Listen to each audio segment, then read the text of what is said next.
En el seno del pueblo adventista, y especialmente en las últimas décadas, ha ido creciendo la desinformación y la ignorancia casi generalizada de los testimonios del espíritu de profecía.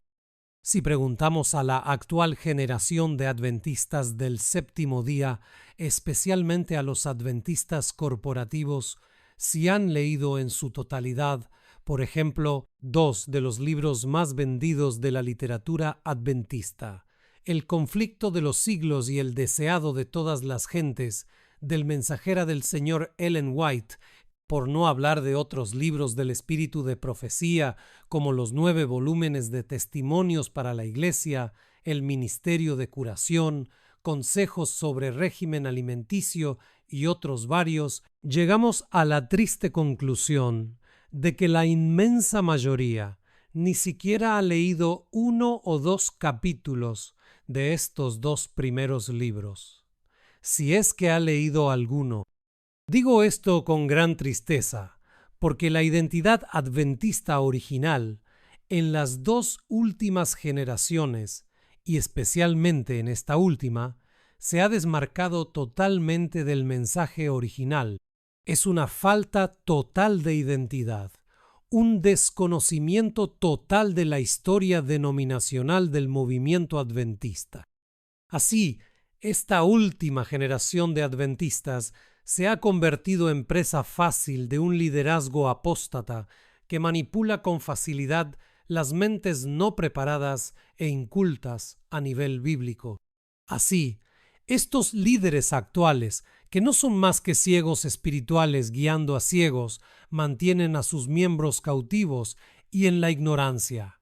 ¿Y con qué propósito? Principalmente, para sostener con sus diezmos y ofrendas a un cuerpo ministerial que está completamente corrompido y totalmente fuera de contacto con el mensaje de los 3 ángeles que se supone deben proclamar.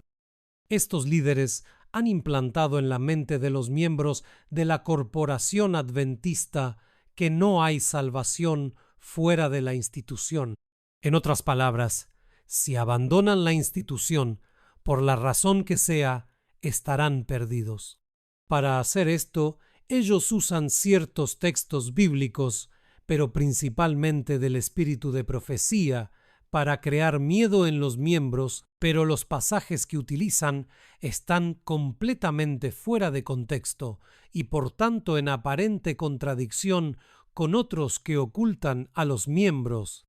Hoy vamos a analizar uno de estos textos que los líderes adventistas utilizan para engañar a los miembros para que permanezcan en la institución adventista a pesar de la apostasía que existe en ella. Este texto se encuentra en el libro Testimonios para los Ministros, página 15 y en el primer párrafo, aunque también se puede encontrar en otros libros compilados. Esto es lo que nos dice este texto.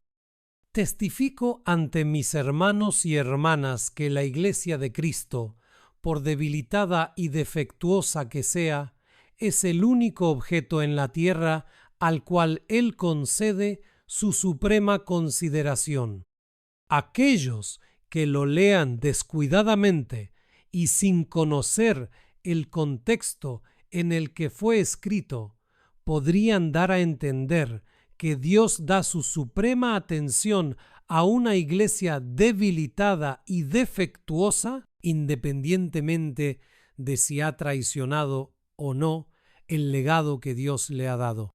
Pero el texto, cuando habla de débil y defectuosa, no se está refiriendo a cuestiones doctrinales y apostasía, porque eso sería una total contradicción con muchos otros textos del espíritu de profecía. Como si Dios tuviera que aguantar todos los caprichos, apostasías e infidelidades de un pueblo malvado y perverso. Eso nunca ocurrió en la antigüedad, ni ocurre hoy. Uno de los grandes problemas de los adventistas de hoy es que no saben distinguir entre la iglesia eclesiástica y la iglesia institucional. No entraremos en este tema en este breve estudio, pues ya lo hemos hecho en 2 presentaciones tituladas La Iglesia de Dios en la Tierra, primera parte y segunda parte. Aquí están los enlaces para aquellos que quieran estudiar este tema con más detalle. Pero volviendo al texto en cuestión para nuestro estudio de hoy, tendremos que ver el contexto en el que la mensajera del Señor escribió esta declaración. La hermana White escribió este texto para el boletín de la Conferencia General del 27 de febrero de 1893. Y esta frase, que se encuentra en el libro de Testimonios para los Ministros, en la página 15, es solo una parte del 5º párrafo del artículo que se encuentra aquí en este boletín. Hemos leído detenidamente todo el artículo y nos hemos tomado el trabajo de investigarlo y estudiarlo en su totalidad para poder ver en qué contexto hace la hermana White tal afirmación. Nos concentraremos en los primeros 5 párrafos, así que leamos desde el primer párrafo con su traducción al español. Este artículo fue escrito cuando la hermana White estaba en Australia, así que este artículo fue escrito desde Melbourne el 23 de diciembre de 1892, pero no fue publicado hasta el 27 de febrero de 1893. ¿Por qué? Porque en aquella época no había correo aéreo y la correspondencia tardaba varios días de un continente a otro, que en este caso era de Australia al continente americano. Georges Terrace, St. Kilda Road, Melbourne, 23 de diciembre de 1892. Queridos hermanos de la Conferencia General, me regocijo en comunicarles la bondad, la misericordia y la bendición del Señor que me han sido otorgadas. Todavía estoy rodeada de enfermedades, pero estoy mejorando. El gran restaurador está trabajando en mi favor y alabo su santo nombre. Mis miembros están ganando fuerza y aunque sufro dolor, no es tan severo como lo ha sido durante los últimos 10 meses. Ahora estoy tan recuperada que, agarrándome los pasamanos, puedo subir y bajar escaleras sin ayuda. Durante toda mi larga aflicción he sido notablemente bendecida por Dios. En los conflictos más graves y de intenso dolor comprendí esta certeza. Te basta mi gracia. 2 Corintios 12, 9. En los momentos cuando parecía que no podía soportar el dolor, cuando no podía dormir, miraba a Jesús con fe, y su presencia estaba conmigo. Todas las sombras de oscuridad se disiparon. Una luz santa me envolvía, la habitación misma se llenaba de la luz de su divina presencia. Luego, en este primero parágrafo, estamos a constatar que el contexto de este artículo está relacionado en grande parte con la experiencia de sufrimiento que a nosa querida irmán White estaba a pasar na Australia. Continuemos a leer o segundo parágrafo. Sentí que podía abrazar el sufrimiento si esta preciosa gracia lo acompañaba. Sé que el Señor es bueno y misericordioso, lleno de misericordia, compasión y amor tierno y compasivo.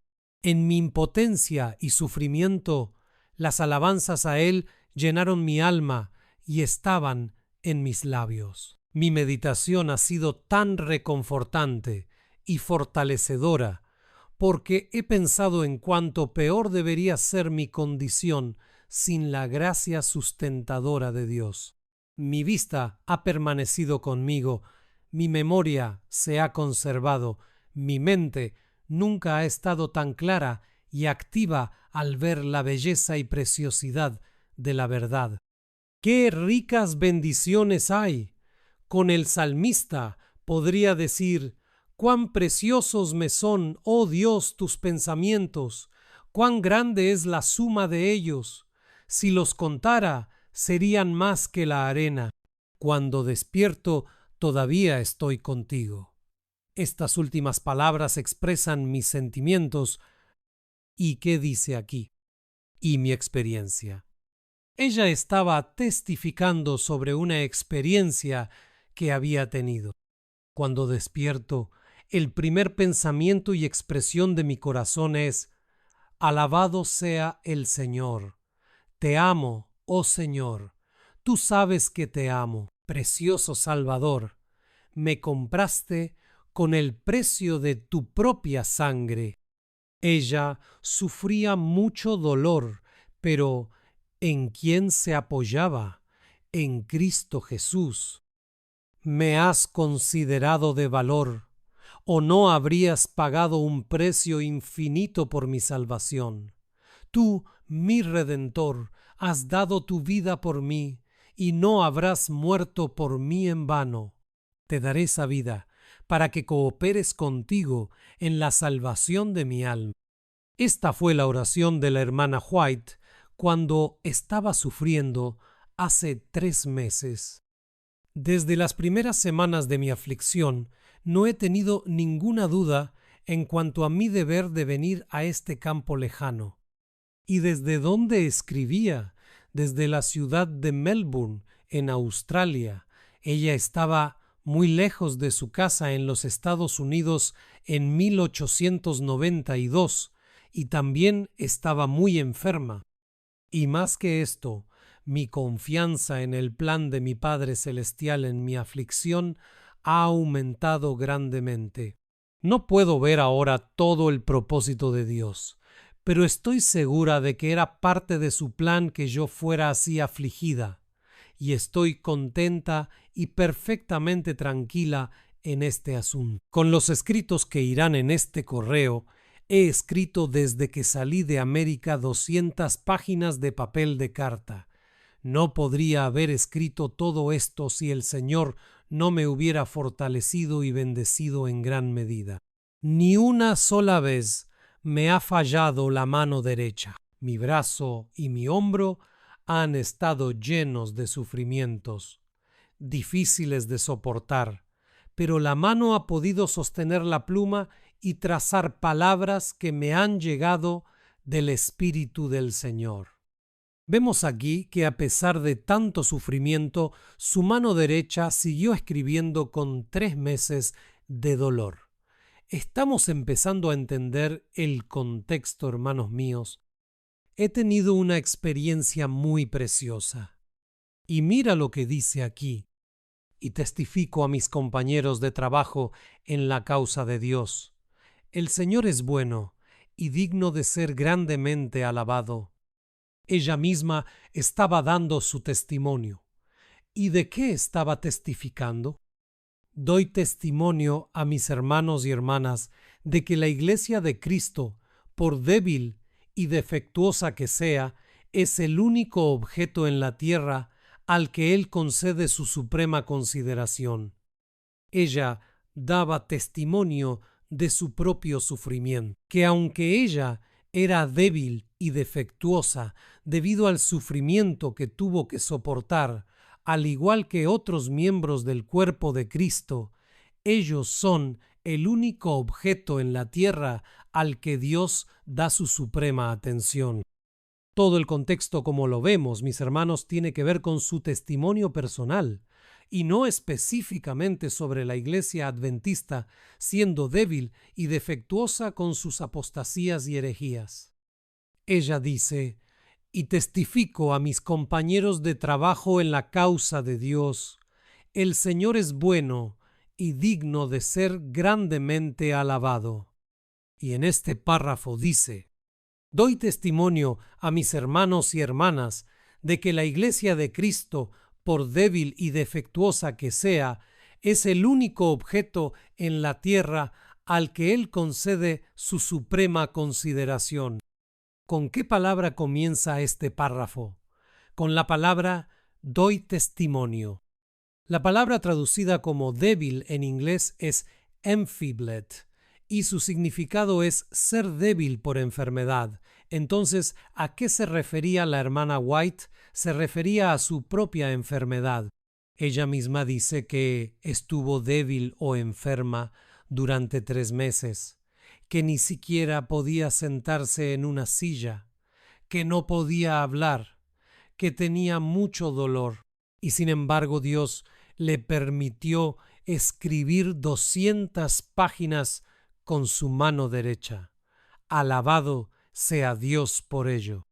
Mis queridos hermanos y hermanas, una situación similar puede ocurrirnos a cualquiera de nosotros, porque mientras caminamos en la causa de Dios, tal vez en un campo lejano, el diablo puede atacarnos. Pero aunque Dios permita que seamos atacados con dolores muy fuertes, con parálisis, y de este modo nos volvamos débiles y defectuosos y no podamos realizar nuestras actividades, aunque nos veamos entorpecidos y muy limitados, Dios nos sigue amando mucho. Entendemos el contexto, mis queridos hermanos. Pero ¿cómo quiere la Corporación Adventista que entendamos este texto? Que aunque utilicemos los métodos de, por ejemplo, los 40 amaneceres de los jesuitas con los conquistadores, aunque estemos unidos al Estado y con esta relación destruyamos el mensaje de la reforma pro salud con un programa diabólico de vacunación o con prácticas abortivas en los hospitales adventistas o con la inversión de los diezmos en empresas de armamento y en la bolsa de valores, mutilando completamente el mensaje de los 3 ángeles, o con ADRA pretendiendo ser una institución filantrópica, pero que sirve en gran medida a los intereses de sus administradores y colaboradores al estar unida al Estado para recibir fondos astronómicos y no pudiendo evangelizar por esta razón. Y esto es una forma espiritual de prostitución.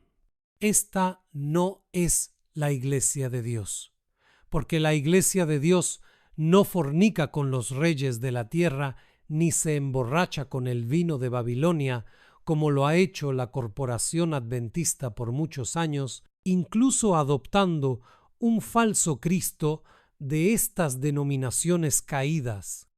Una cosa son las debilidades y otra muy distinta la apostasía. Entonces, si Cristo se apiadó de la apostasía, ¿por qué predicamos el mensaje de los 3 ángeles?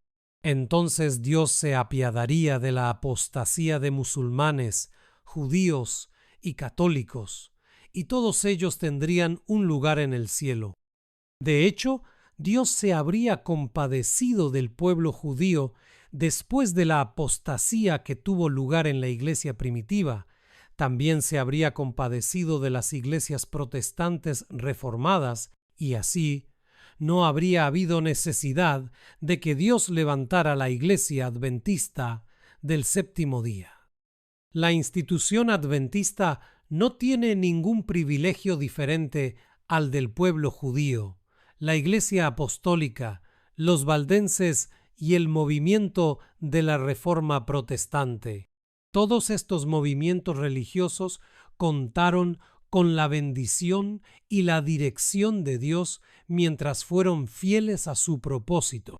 Sin embargo, cuando traicionaron el legado que Dios les había dado, fueron rechazados por el cielo, y el legado pasó a otros. Este siempre ha sido el caso y siempre será el caso hasta el regreso de nuestro Señor Jesucristo.